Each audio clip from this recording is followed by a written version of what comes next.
hand number 2. This one's called Another River Value Question.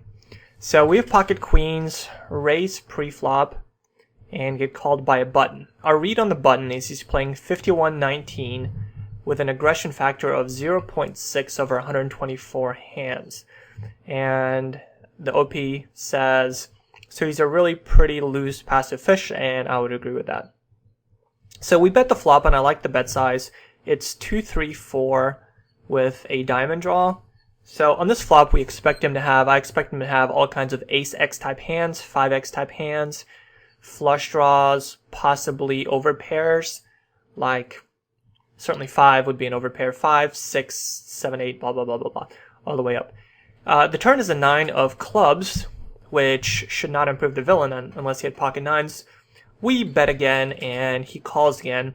I actually think we can squeeze out a couple more big blinds on this turn. I think we can bet something like $4 just because I think his range for calling this flop has so many draws.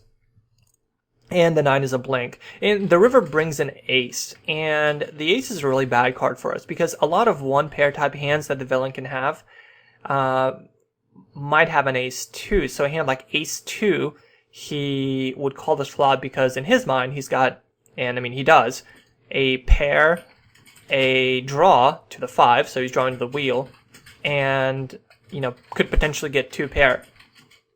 So the ace completes the 5 draw. It completes a bunch of 2 pair type draws, and if he had the ace high flush draw, then now he's got a pair of aces. So I think I like just I just like check folding this river, just like I did on the last one, because I don't think there's any value, and we could certainly get value owned. Like here, the villain ended up raising, but I think a lot of the time he's just going to flat. So he will have a hand like ace 3 or ace 4 or ace 2 or ace 7 of diamonds, and you're not going to get raised, but you're going to bet, and you're going to get called by better. So I don't like blocker betting here, and I think I just prefer a check fold on this ace.